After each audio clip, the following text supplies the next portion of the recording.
नमस्कार, आप सभी देख रहे हैं लोकमत भारत। रुक करते हैं अगली खबरों की ओर। मध्य प्रदेश के बैतूल जिले से दिल दहला देने वाली घटना सामने आई, जहां एक पति ने मामूली विवाद के बाद अपनी ही पत्नी को लाठी से पीट कर मौत के घाट उतार दिया। घटना के बाद इलाके में सनसनी फैल गई। पुलिस ने आरोपी पति को गिरफ्तार कर लिया है और मामले की जांच शुरू कर दी है। जानकारी के मुताबिक बैतूल के कोतवाली थाना क्षेत्र के हिवरखेड़ी गांव में ये सनसनीखेज वारदात हुई। बताया जा रहा है कि मृतका रंजन चांगड़े अपने पति बलराम चांगड़े के साथ रहती थी और दोनों ईंट भट्टे पर काम करते थे। बताया जा रहा है कि महिला को शराब पीने की आदत थी। 2 दिन पहले वह अपनी एक सहेली के साथ शराब पीकर उसके घर ही रुक गई थी। रात भर घर नहीं लौटने से पति नाराज था। जब महिला अगले दिन घर पहुंची तो गुस्से में आए पति ने लाठी से उसकी बेरहमी से पिटाई कर दी।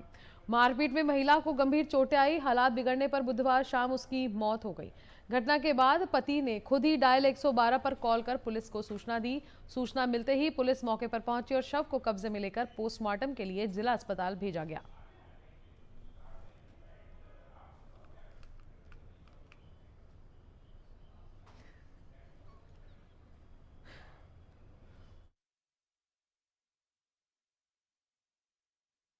एक 112 को सूचना मिली कि रंजना जो है वो बेहोश है। तो जब पुलिस वहाँ पहुँची तो पुलिस ने देखा कि महिला के शरीर पे चोट के निशान थे। उस पर 112 पर जब तैनात स्टाफ को बताने पर हमारे चौकी प्रभारी मौके पर पहुँचे और जब उससे पूछताछ हुई तो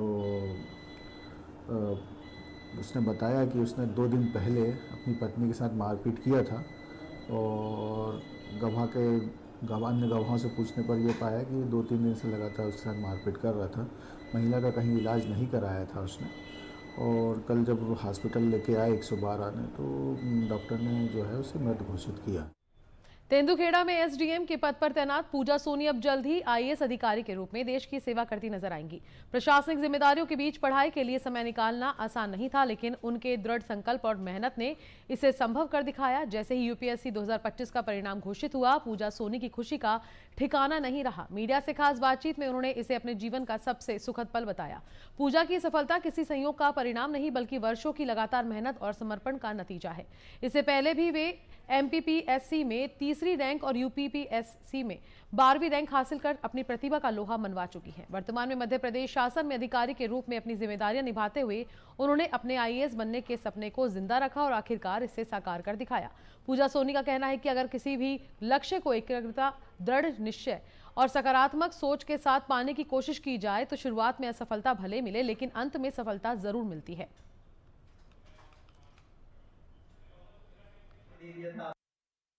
आज तो मेरी लाइफ का शायद सबसे बड़ा दिन है कि मेरा यूपीएससी में 249 रैंक आया है और ये मेरी बहुत ही लंबी प्रिपरेशन रही है। इससे पहले भी मैंने यूपीएससी क्वालिफाई किया, बट आईएएस बनने का जो एक खुशी होती है, जो आपका ड्रीम होता है, जब वो ट्रू होता है ना, तो उसकी बहुत ही अथाह खुशी होती है और ये मेरी लाइफ का सबसे बड़ा दिन है। और मैंने शायद कभी सोचा भी नहीं था कि मेरा आईएएस में सिलेक्शन हो जाएगा और मेरा हुआ और सबकी ब्लेसिंग्स रही, पेरेंट्स की, पूरे एडमिनिस्ट्रेटिव डिपार्टमेंट की, डीएम मैडम की, भाई बहनों की, दोस्तों की, सबकी थोड़े एफर्ट्स के माध्यम से और अपने सेल्फ मोटिवेशन से आज ये मुकाम हासिल हुआ है। और जो नई जिम्मेदारियों को मैं अच्छे से निभा करने के बारे में सोच रही हूँ और बहुत बहुत खुशी है मुझे इस चीज की। नीमच कैंट थाना क्षेत्र के लेवड़ा मार्ग स्थित कालका माता मंदिर के पीछे बने नाले में शुक्रवार दोपहर को एक अज्ञात व्यक्ति का शव मिलने से इलाके में सनसनी फैल गई। स्थानीय लोगों की नजर नाले में पड़े शव पर पड़ी, जिसके बाद तुरंत पुलिस को सूचना दी गई। सूचना मिलते ही बघाना थाना प्रभारी राधे श्याम डांगी और कैंट थाना प्रभारी नीलेश अवस्थी पुलिस बल के साथ मौके पर पहुंचे और घटनास्थल का निरीक्षण कर जांच शुरू कर दी है। पुलिस ने पंचनामा बनाकर शव को पोस्टमार्टम के लिए जिला अस्पताल भेजा है। प्रारंभिक जांच में शव करीब 3 से 4 दिन पुराना बताया जा रहा है। मामले की गंभीरता को देखते हुए घटनास्थल के आसपास लगे सीसीटीवी कैमरों की जांच की जा रही है। साथ ही डॉग स्क्वाड को भी बुलाया गया है। जिस स्थान पर शव मिला है वह सीआरपीएफ की दीवार से सटा हुआ क्षेत्र होने के कारण सीआरपीएफ के अधिकारी भी मौके पर पहुंचे और स्थिति का जायजा लिया।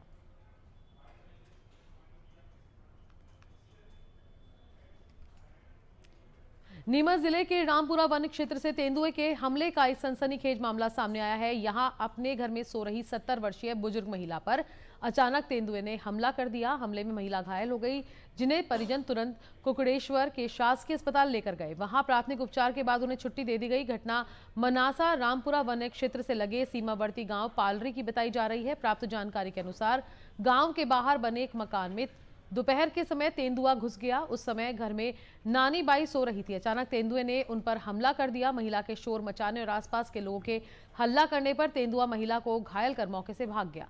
हमले में महिला के हाथ और सिर पर तेंदुए के नाखून के निशान आए हैं। घटना के बाद गांव में दहशत का माहौल बन गया है और ग्रामीणों में भय व्याप्त है।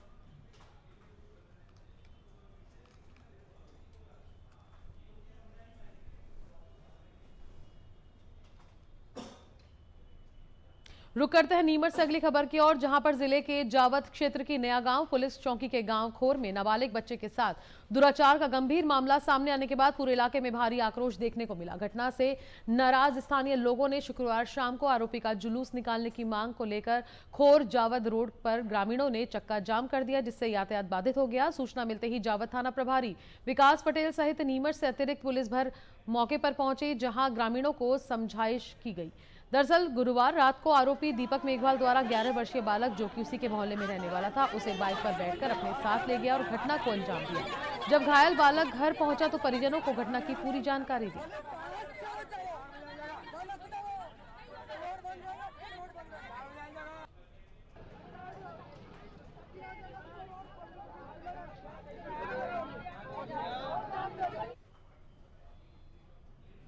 शहर के दशहरा मैदान स्थित सम्राट नाश्ता सेंटर पर शुक्रवार को समय हड़कंप मच गया, जब एक ग्राहक के समोसे में मरा हुआ कॉकरोच निकल गया। ग्राहक सुबह समोसे पैक करवाकर घर ले आया, जहां नाश्ते के दौरान ये चौंकाने वाली घटना सामने आई। मामले का वीडियो सोशल मीडिया पर वायरल होते ही खाद्य सुरक्षा विभाग की टीम सक्रिय हो गई और शाम को दुकान पर पहुंचकर खाद्य की जांच की। खाद्य सुरक्षा अधिकारी यशवंत शर्मा ने बताया कि जिला प्रशासन के निर्देश पर टीम ने सम्राट नाश्ता सेंटर पर निरीक्षण किया। जांच के दौरान दुकान में स्वच्छता मानकों की गंभीर अनदेखी सामने आई और कई तरह की खामियां पाई गई। टीम ने मौके से खाद्य सामग्री के नमूने लेकर जांच के लिए प्रयोगशाला भेज दिए हैं। उन्होंने बताया कि दुकान संचालक को कारण बताओ नोटिस जारी किया गया है और जांच रिपोर्ट के आधार पर आगे की कार्रवाई की जाएगी। वहीं दुकान संचालक भगवान लाल का कहना है कि ग्राहक समोसे पैक करवाकर अपने घर ले गया था और बाद में शिकायत लेकर आया था। निर्देश हुए थे कि कुछ मीडिया में खबर चल रही थी यहाँ पे कि कोई समोसे लेके गए थे तो उनके काकरोच का उन्होंने बताया है, ऐसी खबर चल रही है। उसी के आधार पर प्रशासन के निर्देश पर आज मैं पहुंचा हूँ और यहाँ पे निरीक्षण किया है। और यहाँ पे निरीक्षण करने में इनके मेडिकल फिटनेस सर्टिफिकेट सब चेक किए जो मिले नहीं है, और बहुत सारी चीजें ऐसी जो इनको नहीं मिली और कमियां पाएगी। उसमें धारा 32 का जो खाद्य सुरक्षा मानक अधिनियम 2006 है, उसके अंतर्गत इनको नोटिस जारी किया जाएगा और करीब करीब 8 नमूने यहाँ से संग्रहण किया जा रहा है और जांच रिपोर्ट आने पर नियमानुसार कार्रवाई की जाएगी। और भी जो कार्रवाई होगी, स्ट्रिक्ट जो कमियां पाई गई है उन पर नियमानुसार कार्रवाई की जाएगी। ये मैं नहीं कह सकता, आदमी घर से लेकर आया, यहाँ पर नहीं लिया, यहाँ नहीं खाया उसने, घर से लाया। हाँ, घर से लाया वापस वो। घर से क्यों लाया? वो दिखाने लाया कि है भैया, हम कैसे कहते है भी नहीं, फिर भी मैंने मान लिया। मैं वो कह रहा था मैं ले दूसरा में ले लिया, अगर तू कह रहा था मान रहा हूँ मैं। तो समोसा यहाँ से घर ले गए? घर ले गया था वो, घर से लाया, एक समोसा ले गया था खाली बस। ढक्की को भी रखता है सामग्री? सब ढक्की सामान है, कुछ भी नहीं खुला है, थाल में लेता आदमी, गरम मांगता है और चौके में रखता था, बहुत बासी है। ग्वालियर से बड़ी खबर आपको दिखाते हैं, जहां पे ग्वालियर की सृष्टि गोयल को यूपीएससी में सफलता मिली है। 5वें प्रयास में उन्होंने 160वीं रैंक हासिल की है। यूपीएससी में सिविल सेवा परीक्षा 2025 का रिजल्ट घोषित कर दिया है, जहां ग्वालियर की सृष्टि गोयल भी चयनित हो गई हैं। सृष्टि का कहना है कि उन्होंने ज्यादातर अपनी तैयारी घर पर रहकर की है। उनके पिता सराफा कारोबारी हैं और ग्वालियर के मुरार इलाके में रहते हैं। सृष्टि ने बताया कि पढ़ाई के लिए सही मैनेजमेंट जरूरी है। ऑनलाइन पढ़ाई के दौरान भी आंखों को आराम देने की जरूरत होती है। सृष्टि ने 5वें प्रयास में सफलता पाई है। कई बार असफलता मिलने के बाद भी उन्होंने हार नहीं मानी और लगातार मेहनत जारी रखी। आखिरकार उनकी मेहनत रंग लाई और वह सिविल सेवा में चयनित हो गई। उनकी सफलता पर घर में खुशी का माहौल बना हुआ है और साथ ही इस मौके पर बधाई देने वालों का तांता लगा हुआ है और अपने चयन से सृष्टि में भी खुशी की लहर है।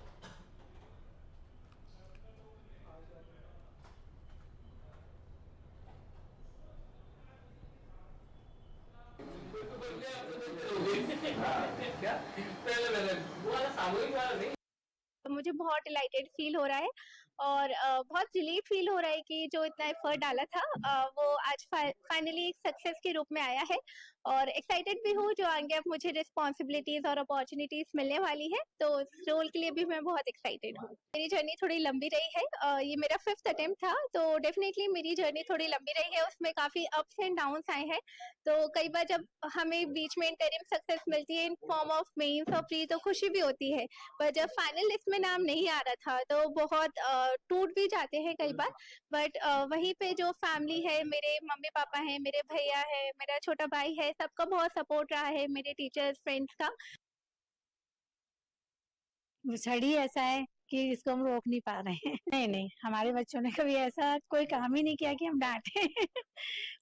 हाँ, वो अपने आप ही खुद ही बच्चे पढ़ रहे हैं, खुद ही इतनी मेहनत कर रहे हैं, इतनी बड़ी चीज उन्होंने ड्रीम देखी है, तो उसमें हमारा तो कोई डांटने का रोल ही। बैतूल जिला मुख्यालय के टिकारी क्षेत्र में शुक्रवार शाम उस समय हड़कंप मच गया जब एक बिजली के पोल में अचानक चिंगारियां निकलने लगी। देखते ही देखते बिजली का पोल आग की लपटों में घिर गया। आग लगने की घटना से आसपास के लोगों में दहशत का माहौल बन गया है। स्थानीय लोगों ने तुरंत इसकी सूचना फायर ब्रिगेड और बिजली विभाग के कर्मचारियों को दी। हालांकि जब तक फायर ब्रिगेड और बिजली विभाग की टीम मौके पर पहुंची तब तक इस बिजली का पोल पूरी तरह जलकर खाक हो चुका था।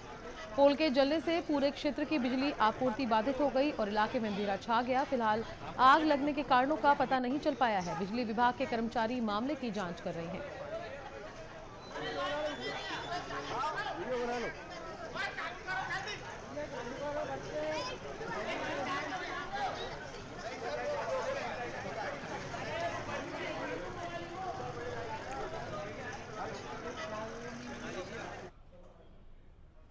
मऊगंज जिले के हनुमना थाना क्षेत्र के डाबा गौतमान गांव में हुए सनसनीखेज मारपीट हत्याकांड में पुलिस को बड़ी कार्रवाई करते हुए 48 घंटे के भीतर 7 आरोपियों को गिरफ्तार किया है। घटना 4 मार्च 2026 की है। शाम करीब 6:30 बजे पुरानी रंजिश को लेकर हुई, जब दो पक्षों के बीच विवाद बढ़ने पर आरोपियों ने लाठी, डंडे, पत्थर और टांगी से एक परिवार पर हमला कर दिया। हमले में रघुवीर पटेल, उनकी पत्नी फागुनी उर्फ लीलावती पटेल, बेटे संदीप पटेल और पूरनलाल पटेल गंभीर रूप से घायल हो गए। घायलों को पहले हनुमचा सीएचसी और फिर Sanjay Gandhi memorial hospital Rewa refer किया गया, जहां से निजी अस्पताल ले जाते समय रघुवीर पटेल की रास्ते में मौत हो गई। पुलिस ने भारतीय न्याय संहिता की विभिन्न धाराओं में मामला दर्ज कर सुमारे, मनोज, राम प्रकाश, राम मिलन, प्रमोद, संदीप और श्रीकांत साकेत को गिरफ्तार कर जेल भेज दिया है। गांव में पुलिस बल तैनात है और फरार आरोपियों की तलाश जारी है।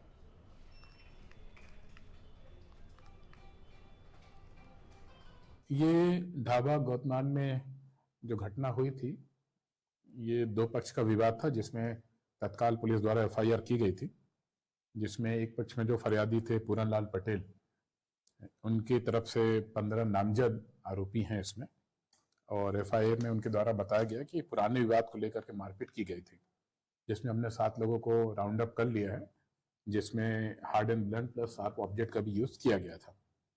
और बाकी के आरोपियों को पकड़ने के लिए हमारी टीम लगी हुई है और अभी गांव में शांति है। हमारा एक फिक्स पॉइंट भी लगा हुआ है, पेट्रोलिंग पार्टी भी लगी हुई है, राउंड द क्लॉक वहाँ पे हमारी टीम है।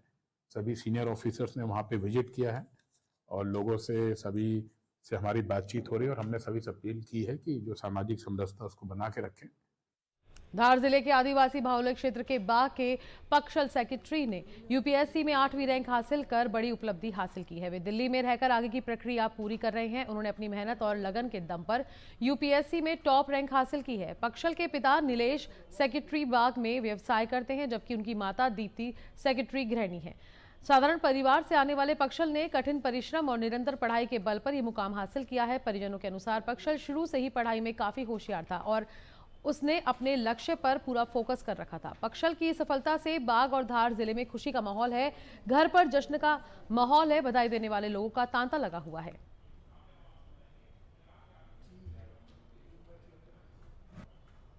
आज आईआईटी को 3 महीने पहले ही कंप्लीट करके यूपीएससी की तैयारी के लिए दिल्ली में चला। आज उसने first attempt, second attempt, interview तक क्लियर किया। पहले ही अटेम्प्ट इंटरव्यू में वह रह गया।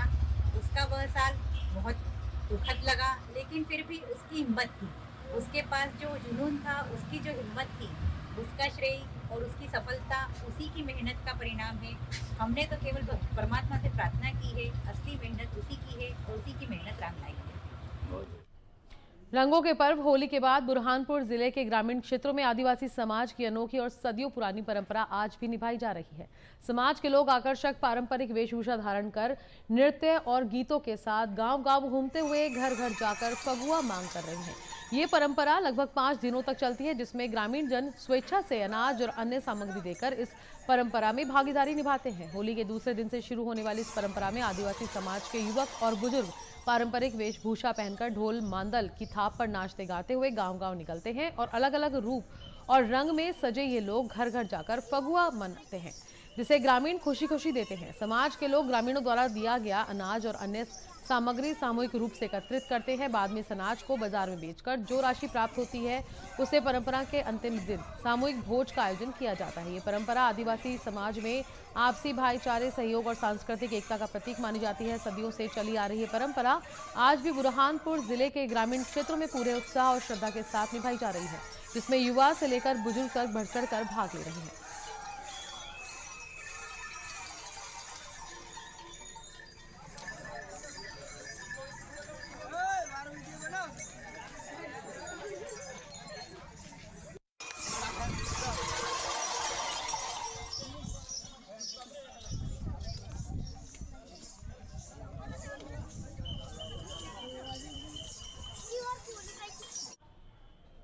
मऊगंज जिले के डगडौबा की समीक्षा द्विवेदी ने संघ लोक सेवा आयोग की परीक्षा में 56वां स्थान हासिल किया है।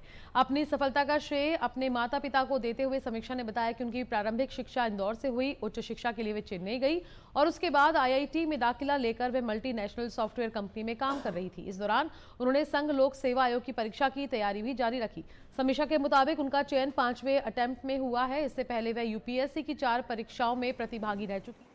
समीक्षा के पिता श्रीनिवास द्विवेदी डगडौबा गांव में निवासी है और वर्तमान में क्षेत्रीय प्रदूषण नियंत्रण बोर्ड भोपाल में कार्यरत हैं।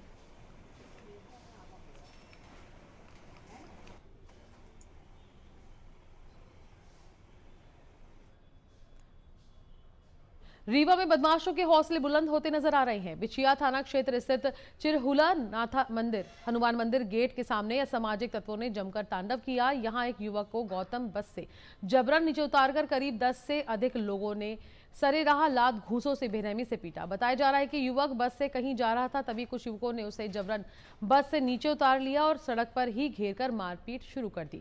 देखते ही देखते मौके पर लोगों की भीड़ जुट गई, लेकिन बदमाशों के सामने कोई बीच बचाव करने की हिम्मत नहीं जुटा पाया। प्रत्यक्षदर्शियों के अनुसार पुलिस वाहन सायरन बजाता रहा, लेकिन बदमाशों पर तुरंत कोई ठोस कार्रवाई नहीं की गई। इस दौरान युवक की पिटाई काफी देर तक चलती रही।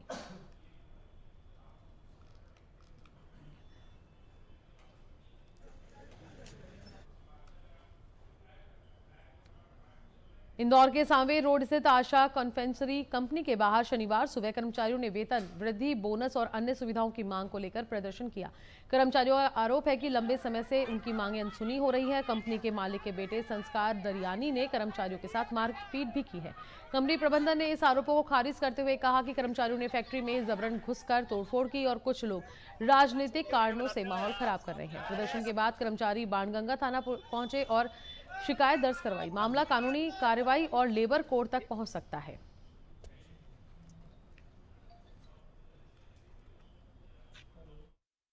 हमने बोला बात होगी, बाहर बात होगी, तो उनने बोला चलो रिजाइन भर दो जिसको निकलना है। हम रिजाइन भरने का बोले सबका, तो वो कॉलर पकड़ के मारने लगा।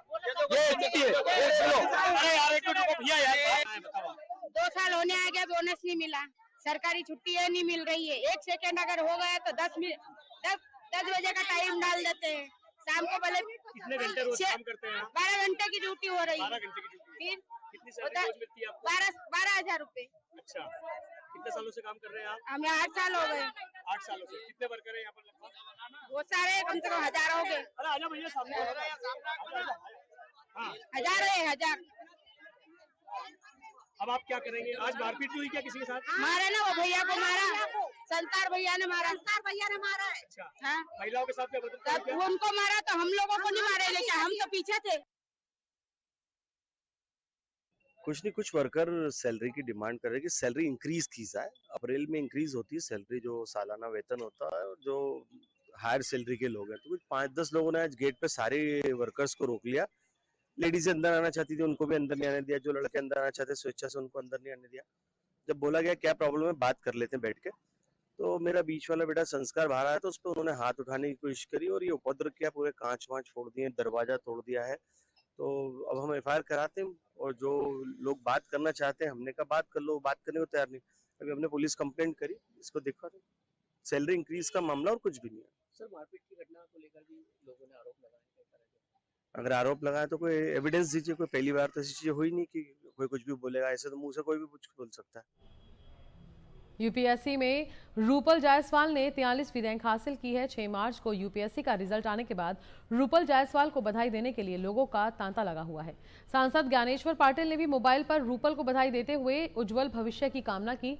खंडवा विधायक कंचन तन्वे रूपल जायसवाल के घर पहुंची, जहां उन्होंने पुरप माला सहित शॉल से उनका सम्मान किया। विधायक ने मिठाई खिलाते हुए कहा कि अंतर्राष्ट्रीय महिला दिवस पर खंडवा की बेटी ने आईएएस बनकर शहर का नाम रोशन किया है। उन्होंने रूपल के माता पिता को बधाई दी। इस अवसर पर रोटरी अध्यक्ष सतनाम सिंह होरा, हीरालाल सिलावट, डॉक्टर अनीश अरझरे, राजपाल सिंह चौहान, देवेंद्र यादव ने भी बधाई दी।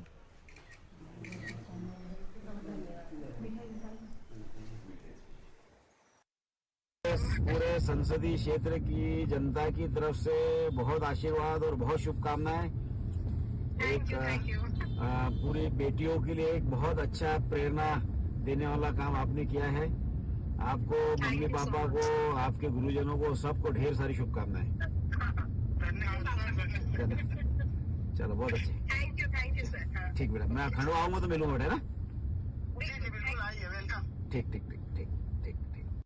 पूरे संसदीय क्षेत्र की जनता, हम हमारी बेटी रूपल जायसवाल जी के यहाँ पर आए हैं क्योंकि उन्होंने हमारे खंडवा का नहीं, देश में भी हम सबका नाम रोशन किया है। और मैं रूपल बेटी को बहुत बहुत शुभकामनाएं, बधाई देती हूँ कि उन्होंने जो आईएएस के लिए जो तैयारी की, इतनी मेहनत की, रात दिन मेहनत की और बिना कोचिंग से जो 43वीं रैंक जो बनाई है, ये हम सब के लिए बड़ी गर्व की बात है। और ये बेटियों के लिए बहुत ही गर्व की बात है क्योंकि देखिए, कल अंतर्राष्ट्रीय महिला दिवस है और जो कल अंतर्राष्ट्रीय महिला दिवस पर जो बेटियों को जो तोहफा दिया हमारी बेटी ने, मैं बेटी को पुनः बहुत बहुत धन्यवाद, उनको शुभकामनाएं देती हूँ। बुंदेलखंड की अयोध्या कही जाने वाली ओरछा के विश्व प्रसिद्ध राम राजा मंदिर में तीज के दिन अनोखी और शाही होली की परंपरा निभाई गई। मंदिर के प्रधान पुजारी रमाकांत महाराज ने सबसे पहले पूजा अर्चना कर भगवान राम राजा सरकार पर चांदी की पिचकारी से रंग अर्पित किया और उसके बाद अबीर गुलाल चढ़ाया गया। मंदिर परिसर में मौजूद हजारों श्रद्धालुओं ने जय श्री राम के जयकारों के साथ जमकर होली खेली। इस दौरान फाग गायन का भी आयोजन हुआ और पूरा मंदिर परिसर भक्ति और उत्साह के रंग में रंगा नजर आया। करीब 450 वर्षों से चली आ रही इस परंपरा के तहत हर साल तीज के दिन राम राजा सरकार की मंगला आरती के बाद होली खेली जाती है। खास बात यह है कि ओरछा में भगवान राम को भगवान नहीं बल्कि राजा माना जाता है, इसलिए यहाँ की हर परंपरा शाही अंदाज में निभाई जाती है। इसी अनोखी परंपरा को देखने के लिए हर साल देश विदेश से बड़ी संख्या में श्रद्धालु ओरछा पहुंचते हैं।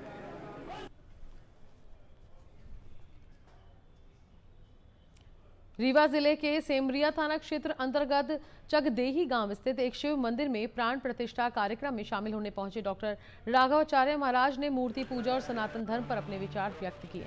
उन्होंने कहा कि सनातन धर्म में मूर्ति पूजा तभी सफल होती है जब उसकी प्राण प्रतिष्ठा वैदिक मंत्रों के अनुसार शास्त्र संवत पद्धति से की जाए। उन्होंने मूर्ति पूजा का विरोध करने वालों का नाम लिए बिना ये बताया कि हर धर्म और पंथ में आराधना का अपना तरीका होता है, ये ईश्वर से मिलने का माध्यम है। इससे पहले डॉक्टर राघवाचार्य महाराज ने जगत गुरु रामभद्राचार्य पर टिप्पणी की थी कि शास्त्रों के अनुसार किसी अंगहीन व्यक्ति को किसी भी संप्रदाय का आचार्य बनने का अधिकार नहीं है और उन्होंने ज्ञान के अहंकार की बात भी कही थी। हाल ही में डॉक्टर राघवाचार्य इस टिप्पणी को विवाद की परिस्थितियों का परिणाम बताते हुए स्पष्ट किया।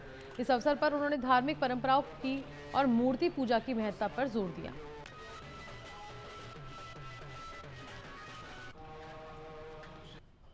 के द्वारा, पत्थर के द्वारा बनाई गई मूर्ति भगवान नहीं होती। अगर मूर्ति भगवान होती तो दुनिया की जितनी मूर्ति है हम सबकी पूजा करते। दुकान में जो मूर्ति रखी रहती उसकी पूजा कहाँ होती? मूर्ति तो हो रही है, लेकिन हम मूर्ति की पूजा नहीं करते।